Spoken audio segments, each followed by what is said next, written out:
이슈 통해서 시장을 바라봅니다. 더 이슈고요. 오늘의 주제입니다. 내일이 이번 달에 금융통화위원회가 열립니다. 금리 결정이 되죠. 이번에 같은 경우는 어떤 결과를 내놓을지 그리고 또 하반기에 추가적인 금리 인하와 관련해서 시장의 관심이 높습니다. 이 내용 다뤄봅니다. 지난달이었습니다. 깜짝 금리 인하다라고 세간에서는 평가를 했었는데요. 기준금리를 25베이시스포인트 인하했습니다. 그래서 연달아서 금리를 또 내릴까에 대한 의구심은 있는데요.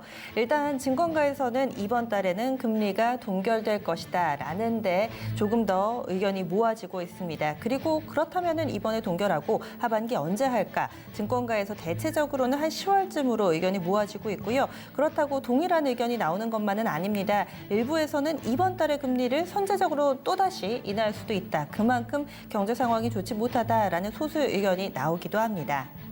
지금 단기 자금 시장에서 힌트를 좀 얻어보자면요. 7월 달에 금통위원회와는 다른 단기 자금 시장 움직임이 나타나고 있습니다. 지금 어제까지 동향을 좀 살펴보면은 레포 일별로 환매 조건부 채권 RP 금리를 들여다보면은 지난 23일부터 꾸준히 1.57%를 나타냈습니다. 지난 20일에 기록했던 1.5%보다는 높고 기준금리인 1.5%를 상회하는 수준으로 볼 수가 있는데요. 사실 지난달 같은 경우는 이 레포 금리가 기준금리 인하에 앞서서 먼저 더 밀려 내려간 바가 있습니다. 그래서 당시와 현재 상황이 조금은 다르다. 시장에서는 8월에는 동결에 베팅했다라는 유추가 가능한데요. 그러면 증권가의 시각과 함께 이 부분을 어떻게 또 투자 전략으로 녹여낼지 이 시간 다뤄보겠습니다. 이베스 투자증권의 우혜영 연구원 연결돼 있습니다. 안녕하세요. 안녕하세요. 네, 큰 그림부터 먼저 좀 그려볼게요. 이번 달에 금융통화위원회 어떤 전망들 나오고 있나요? 일단 한국은행에서 7월 미국 FOMC를 보고 이제 인하하겠다는 7월 그 예상과 달리 7월엔 인하를 했잖아요. 그래서 이번 금통위에서도 이제 시장 컨센이 8월 동결과 달리 8월 인하도 가능하다라고 보고 있고요. 그 이유로 보는 이유는 7월 금통위에서 주목할 부분으로 얘기했던 국내 경제가 잠재 성장률 수준을 이런 문구를 삭제했는데 이거 삭제함과 동시에 잠재 성장률 수준도 같이 공개를 했거든요. 이 의미 뭐냐면은 잠재 성장률을 하회하는 경제 성장 전망치를 제시함으로써 금리 인하 당위성을 마련했는데요. 그렇기 때문에 이번 통화정책에서도 이제 경제 성장에 무게를 두는 통화정책이 나올 수 있다라고 보고 있어서 8월 금리 인하도 가능하다라고 보고 있습니다. 지금 사실은 채권 전문가들 한 80% 정도가 이번엔 동결인데 이베스트 투자증권의 시각은 이번 달에도 금리 인하가 가능하다라는 데 조금 더 무게 두고 계시는 거죠, 그럼? 네, 그렇습니다. 네, 지금 금리 동결론 그리고 또 인하론 약간은 좀 의견이 엇갈리고 있는 가운데 각자 진영에서 이야기하는 근거를 좀 정리해 봐야 될 것 같아요. 금리 인하를 먼저 지지를 하시니까요. 이쪽과 관련돼서 지금 현재 상황이 어떻기 때문에 금리를 인하해야 된다고 보시는지 조금 전에도 살짝 얘기가 나왔는데요. 근거를 좀 더 정리를 해 주실까요? 네, 지난 7월 금통위 이후에 이제 기준금리 인하로 이유로 제시됐던 대외적인 상황들이 더욱 악화된 것을 이유로 들 수 있을 것 같은데요. 일단 한일 간 관계를 봤을 때 이제 지소미아 파기라든지 이제 한국, 일본 양국에서 다 화이트리스트에서 양국을 제외를 했어요. 이렇게 보시면 한일 관계가 점점 나빠지고 있고 또 미국하고 중국 사이에 그 미중 무역 분쟁도 약간 지금 재고조되고 있는데 그걸 보시면 환율 조작국으로 미국이 중국을 지정을 했고 지난 주말에 보시면은 트럼프가 또 중국하고 추가 관세 얘기를 계속 하고 있는 점을 보면은 상황들이 더 악화되고 있다라고 봐주시면 될 것 같습니다. 네, 반면에 금리를 동결하자라는 쪽도 상당수 무게가 있거든요. 그러면 이유는 어떻다고 볼 수 있을까요? 일단 대부분 지금 시장 컨센에서는 채권 시장에서 보시는 분들은 동결을 한다는 이유로 2001년하고 2008년 때 얘기하시는데 그때는 사실 경기가 안 좋았기 때문에 2달 연속 계속 연달아서 금리 인하를 했다고 보고 있는데 그렇기 때문에 지금 상황은 그만큼 나쁜 상황이 아니라는 점에서 금리를 동결할 거라 보고 있고 또 다른 이유는 역대 한국 은행 금리 그 최저 금리가 1.25%였어요. 이번에 1.5%에서 25bp 인하를 하면은 역대 최저 금리 수준으로 떨어지거든요. 그렇기 때문에 하는 데선 부담이 있을 수 있다라는 관점에서 좀 어려울 거라 보고 있고, 또 이번에 일본 그 수출 관리에 있어서 직접적으로 적용되는 거는 8월 28일부터 적용되기 때문에 사실 7월 그 경제 지표에 반영되기 어렵다고 보고 있거든요. 그렇기 때문에 8월 금통위에서는 동결을 할 수 있다라 봐주시면 될 것 같고, 또 FOMC나 ECB에서 9월에 각각 통화 정책 회의가 예상되어 있는데 여기서 얼마만큼의 완화적인 통화 정책이 나올 수 있는지 확인을 하고 이제 금리 인하를 해도 늦지 않다라고 보고 있습니다. 네. 사실 미국 같은 경우는 금리와 관련해서 특히나 이번 정권이 더 그런 것 같은데 트럼프 미국 대통령도 거의 매일 관련 발언을 쏟아내고 있고 뭐 연은 총재라든지 여기저기서 관련된 소식을 접할 수가 있는데 우리나라에서는 이 정책 당국자들이 금리 관련된 멘트를 하는데 다소 좀 소극적이기는 합니다. 그래서 힌트 찾기가 쉽지는 않은데요. 관련 멘트가 있다면은 좀 어떤 것들 볼 수가 있을까요? 일단 이주배 총재가 주로 말씀을 많이 하셨는데 8월 초부터 얘기했던 거는 이제 뭐 우리나라 금융 안정화를 위해서 노력하겠다고 말씀하셨고, 또 8월 6일 같은 경우에는 뭐 일본 수출 규제 때문에 불확실성이 더 높아지고 있고, 뭐 미중 무역 문제 때문에 불확실성이 높아지고 있다. 그렇기 때문에 뭐 안정성을 하는 게 더 중요하고, 이렇기 때문에 정부에서는 계속 뭐 안정화를 위해 노력하겠다고 말을 했고요. 또 뭐 보시면은 이런 그 경제 성장률 전망치에 대해서도 지금 2.2%를 하는 데서 얘기하고 있는데 이 상황에서 더 악화된다면은 지금 전망하고 있는 성장률 달성도 쉽지 않을 거다라고 보고 있다는 점에서는 일단 경기에 대한 평가가 일단은 좋지 않다고 판단이 내리고 있고요. 그렇기 때문에 추가적으로 금리 인하 가능성도 높고 저희 하우스에서는 일단 이번 8월에 금리 인하할 수도 있다라고 보고 있습니다. 네. 그리고 이어지는 이주열 한은 총재의 기자회견에서도 상당히 많은 시사점을 보통은 남겨왔는데요. 이번에는 어떤 이야기들이 예상되는지 관전 포인트 함께 짚어주시죠. 네, 일단 이번 8월 금통위 기자회견에서 어떤 얘기가 나올지 봐주셔야 되는 부분은 향후 추가 금융 완화 정책에 대한 시그널을 줄지 여부고요. 두 번째로는 7월 금리 인하 결정 이후에 기자회견에서 언급한 실효화안에 대한 얘기가 있었어요. 이거에 대해서 어느 정도로 더 약간 자세하게 얘기해 줄지를 확인하시면 될 것 같습니다. 네.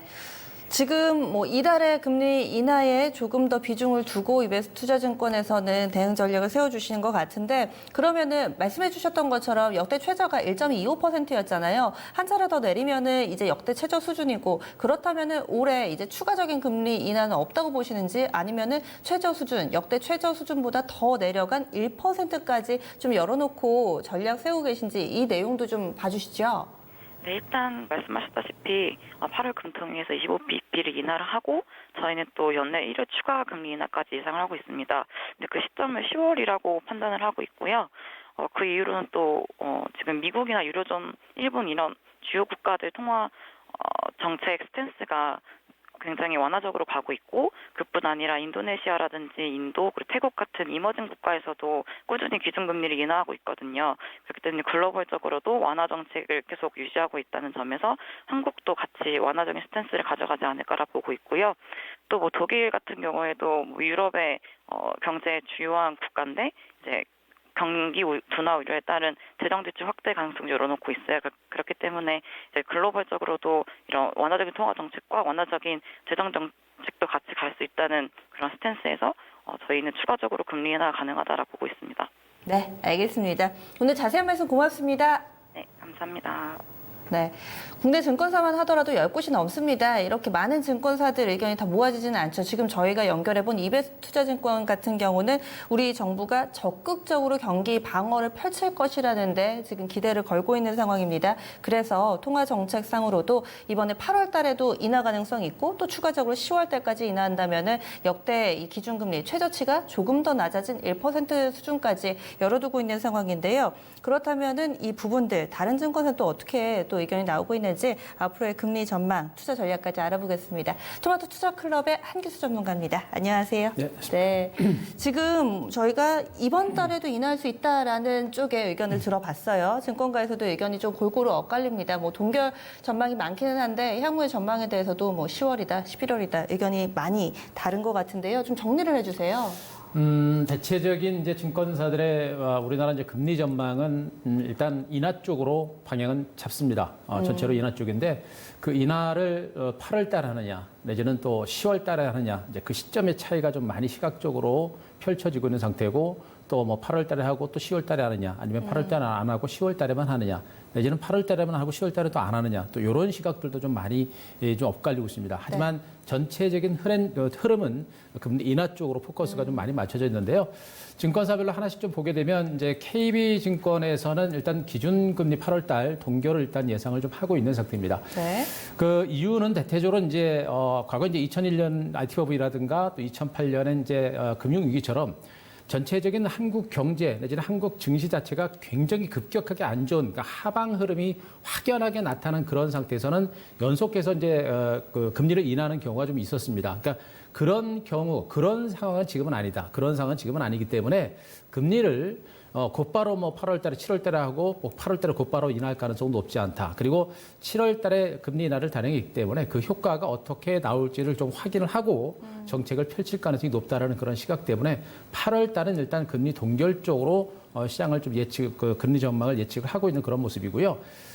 메리츠 정금증권에서도 일단 뭐 국내 8월 달 금리 인하는 좀 이르다라는 그런 시각을 좀 가지고 있습니다. 일단 메리츠 정금증권에서 보고 있는 부분들은 일단 원달러 환율 쪽으로 보고 있는데 1250원 선을 예측하고 있습니다. 제가 그동안 환율 시장을 예측하면서 1250원 선이 중요하다라는 얘기를 말씀드렸는데 이 1250원 선 이상까지 환율이 떨어지고 올라가거나 하는 흐름들 그리고 코스피 지수가 1800포인트 중반 정도까지 시장이 떨어지게 되면, 그러니까 말 그대로 지금 현재 한국 경제 상황이 지금보다 더 나빠지게 되면 그때는 인하할 가능성이 높다라는 그런 시각을 좀 가지고 있습니다. 그러니까 전체적으로 금리 인하 쪽으로 포커스를 맞추고 있습니다만 금리 인하는 언제 하고 어떤 이유 때문에 이제 인하하는지는 시각이 약간씩 바뀌고 있는 그런 상태고요.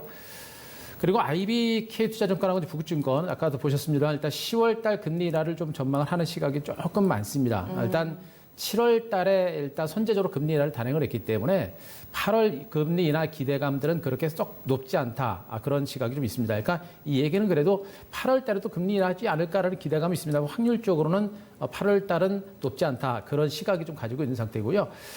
연내에 이제 추가적으로 1회 정도 인하를 할지 여부는 좀 더 시그널이 어떤 시그널이 좀 나올지 이런 것들을 좀 보면서 단행할 가능성이 높다라는 어떤 그런 시각들 좀 있는 이런 상태이기 때문에 아직은 어떤 시그널이 나오느냐에 따라서 추가적으로 금리를 한 번 할 것인지 두 번 할 것인지 이런 것들을 좀 보고 있는 그런 시각인 것 같고요.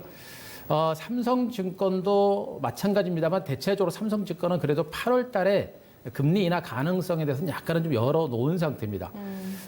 최근에 이제 원화 약세가 계속해서 이루어질 수 있는 어떤 가능성이라든가 그리고 이제 10월 달 이후에 10월 달 이후 내년 1분기에도 추가적으로 금리 인하 가능성에 대해서도 시각을 좀 펼쳐주고 있는 상태입니다. 그러니까 증권사들을 중심으로도 말씀드렸듯이 일부는 한 번 정도만 금리 인하한다라는 시각도 있고 그러나 삼성증권의 경우는 추가적인 금리 인하세가 내년 연초까지 이어질 것이다라는 그런 시각이 좀 있는 상태이기 때문에 8월 달 금리 인하 가능성에 대해서도 좀 많이 시각을 가지고 있습니다. 그리고 유한타 증권에서는 8월 달 금리 인하 가능성이 높다라는 시각이 좀 강합니다.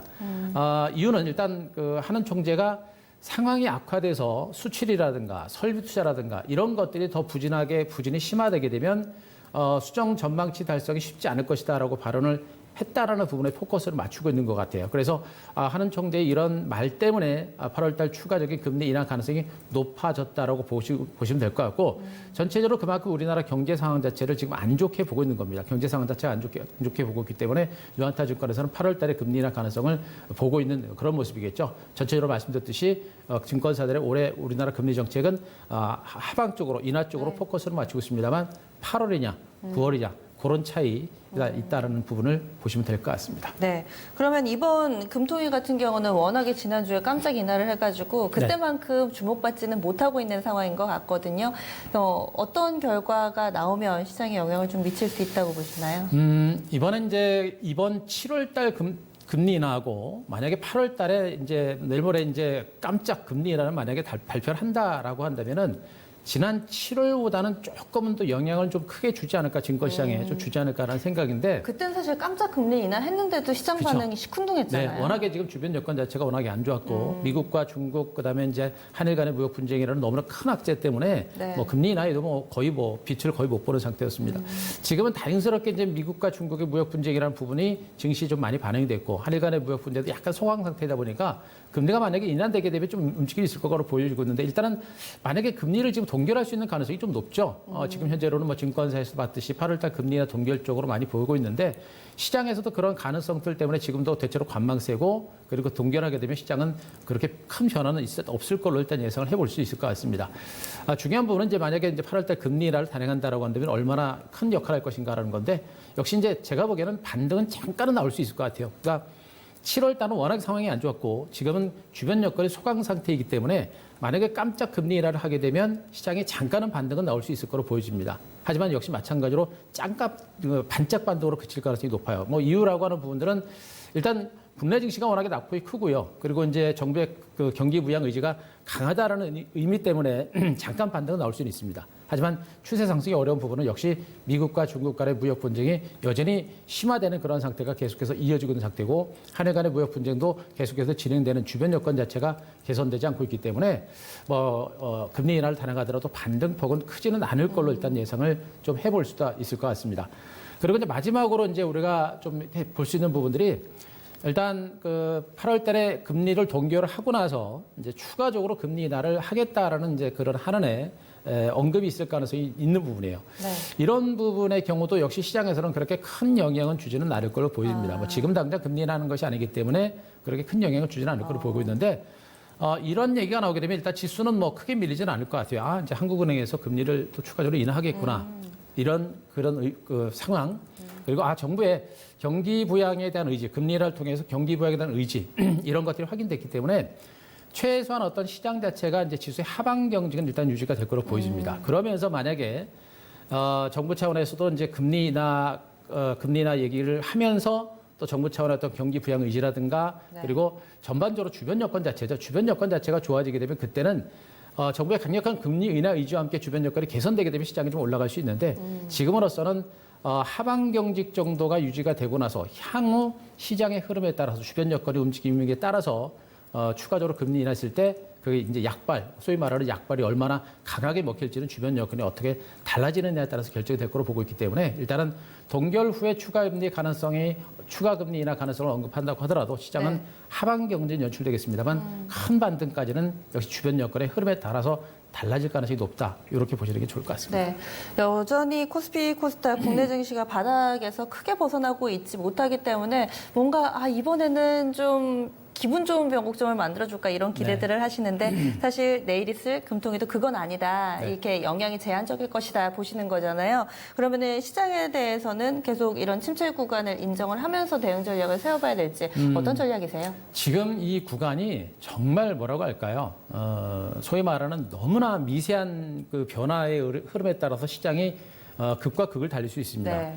국내 증시는 워낙에 많이 빠지고 거래량 측면에서는 종목군들이 거의 완전 바닥권. 그러니까 주식이라는 것은 결국에는 기업 펀더멘탈을 따라서 움직이지만 원칙적으로는 수급에 의해서 움직입니다. 그래서 팔 만큼 주식을 다 팔고 주가가 떨어질 만큼 떨어지게 되면 아무리 악재가 나와도 떨어지는 것은 한계가 있어요. 그러니까 지금 한국 증시 위치가 제가 보기엔 그래요. 그런데 지금 중요한 부분은 미국과 중국의 무역 분쟁에 따라서 미국 주식이 많이 올랐잖아요. 그죠? 네. 그렇게 많이 오른 상태에서 만약에 미국 주식이 대세 하락으로 간다라고 한다면 국내 증시도 분명히 영향을 받을 수밖에 없는 겁니다. 그러다 보니까 시장의 관망세가 계속해서 좀 이해질 수 있는 그런 가능성이 높아요. 그래서 지금 구간에서는 일단 미국과 중국의 무역 분쟁이 어떻게 전개되는가, 요게 일단 과시됩니다. 일단 예정대로 미국이 중국에 대한 추가 관세를 강행키로 일단 했다라는 그런 소식도 다들 들으셨을 것 같고요. 미국과 중국과 유럽의 금리 인하라고 하는 부분들, 우리나라 금통위 금리 인하도 중요합니다만 미국과 중국과 유럽의 금리 인하와 경기 부양 대책이 앞으로 어떤 식으로 나오느냐, 이게 더 큰 변수가 될 것 같습니다. 그래서 미중 간의 무역 분쟁은 아직도 진행 중이고 하기 때문에 상방은 제한이 되고 그런 상태에서 글로벌 국가들의 금리 인하를 통한 경기 부양에 나서기 때문에 하방도 강한 하방 경직은 나올 수 있을 걸로 일단 보여집니다. 그래서 지금 현재 구간에 굉장히 중요한 변곡점이라고 볼 수가 있겠고요.